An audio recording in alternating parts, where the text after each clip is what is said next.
Más bien nosotros también tenemos que alejarnos un poco de los ríos. A la gente le encanta construir en la orilla del río, y los ríos por definición son espacios muy dinámicos, muy activos. Vamos ahora a conversar con nuestro invitado. Él es Ricardo Boul, geógrafo e investigador de la Pontificia Universidad Católica del Perú. ¿Cómo está? Cuánto gusto. ¿Qué tal? Buenos días. ¿Cómo está? ¿Cuáles son los trabajos que hay que hacer con la población que vive en zonas de riesgos por los huaicos? Bueno, es un tema bien complejo, ¿no? Lo primero que habría que considerar es el desconocimiento o la distancia que tomamos como sociedad con respecto a los fenómenos naturales.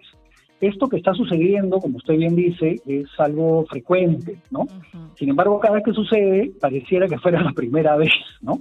Así es. Y no es que llueva mucho, lo que sucede es que, digamos, el comportamiento del fenómeno hace que llueva pequeñas cantidades y que esta agua se junte, ¿no? en un área de recolección que llamamos cuenca o quebrada, que sería una parte de una cuenca, y el agua se va acumulando, y claro, ya no es tan poco, y arrastra materiales. Entonces ahí es cuando tenemos un huaico, ¿no? O un deslizamiento.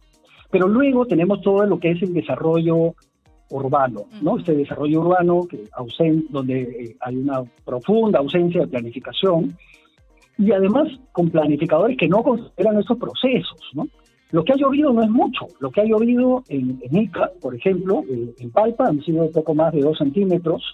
Lo que ha llovido en Nazca no ha llegado a 2 centímetros. Exitosa. En algunas partes sí ha llovido 3 o 4 centímetros, pero es muy poco en realidad. Lo que sucede es que cuando comienza a correr, se comienza a convertir en 8, en 10 centímetros, ¿no?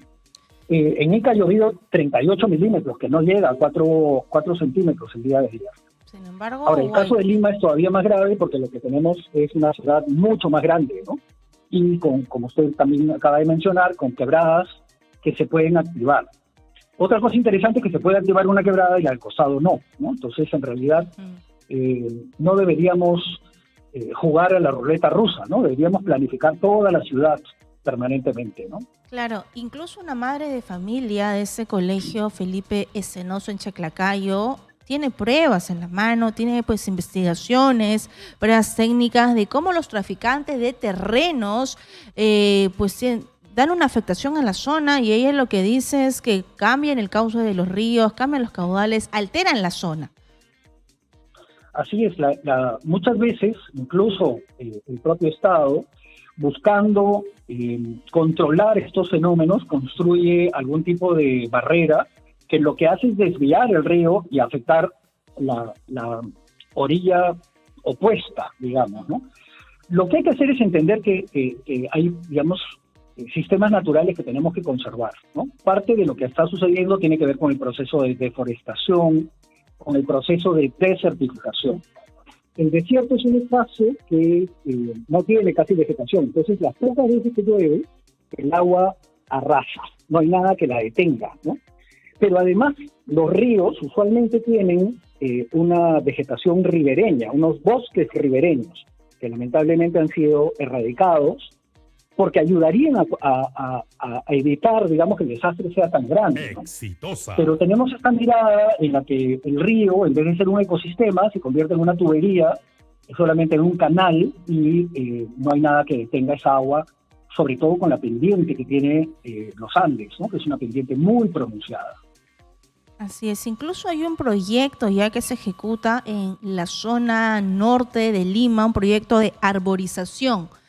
Y consiste en eso, ¿no? De que cuando llueva, los árboles y las hojas puedan sostener esa lluvia y que el impacto no sea tan grande.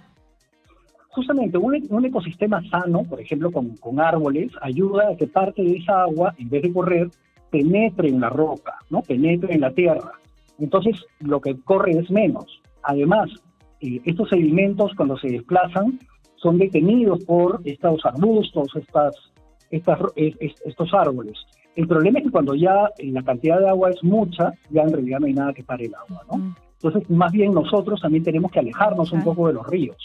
A la gente le encanta construir en la orilla del río, y los ríos por definición son espacios muy dinámicos, muy activos, ¿no? Entonces se van moviendo unos metros a la derecha, unos metros a la izquierda. Cuando traen más agua, inundan lo que se conoce como el lecho del río, ¿no? Los márgenes del río, y claro, si tienes ahí tu casa, se la va a llevar, ¿no? Lo mismo ha pasado con colegios. Hay colegios construidos a lo largo del río Rímac, junto al río Rímac. Estamos poniendo incluso en riesgo a nuestros niños. Lo que pasa es que ahorita estamos de vacaciones, pero podría pasar, ¿no? Claro que sí, colegios, puentes, como es el caso del puente Huampaní, que pasan los años, el caudal sube y está, por supuesto, en peligro la vida de miles de habitantes. Frente a esto, ¿cómo trabajamos con las personas? Incluso hay ollas comunes que están cerca a esos caudales de los ríos y es porque no hay dónde ir, ¿no? No hay dónde, pues, habitar. Hay una situación de vulnerabilidad de parte de algunas personas que también son víctimas de esos traficantes de terrenos que le venden a un precio muy accesible a estas personas que buscan un lugar para vivir aquí en la capital, aquí en Lima.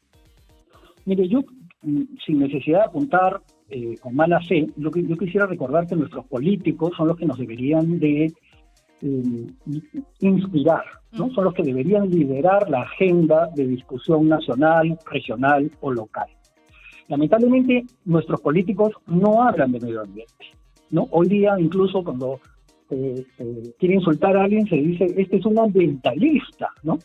Es impresionante. Y tenemos que conservar nuestro medio ambiente sano y tenemos que entender nuestro medio ambiente, porque de él depende nuestra vida. Como usted ha dicho, depende nuestra economía, depende nuestra agricultura, depende nuestra pesca, dependen las comunicaciones, el transporte. Entonces, lamentablemente esto no está en la agenda política, ¿no? Además, los políticos tienen que apoyar las investigaciones. Por ejemplo, solamente en la provincia de Lima tenemos 10 estaciones meteorológicas manejadas por el Senami. Y esta información está disponible en la página web. Pero 10, aunque parezca mentira, para una provincia, que es un lujo para el resto del país, no es suficiente, porque Lima tiene microclimas. Por ejemplo, en San Juan del Lurigancho, donde tenemos 1 millón de habitantes, y es una quebrada, donde además ya hemos tenido problemas antes, por huaicos, no hay una estación meteorológica. Entonces no entendemos ese microclima. O, por ejemplo, lo que se conoce como Ticlo Chico, que está en Villa María del Triunfo, donde tampoco hay una estación meteorológica. O qué está pasando, por ejemplo, en Villa El Salvador o en Lurín. Necesitamos, o en las playas del sur.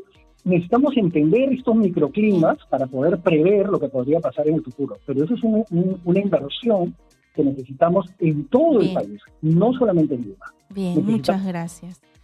Bien, gracias a nuestro invitado. Él es Ricardo Boll, geógrafo e investigador de la Pontificia Universidad Católica del Perú. Muchas gracias por sus palabras.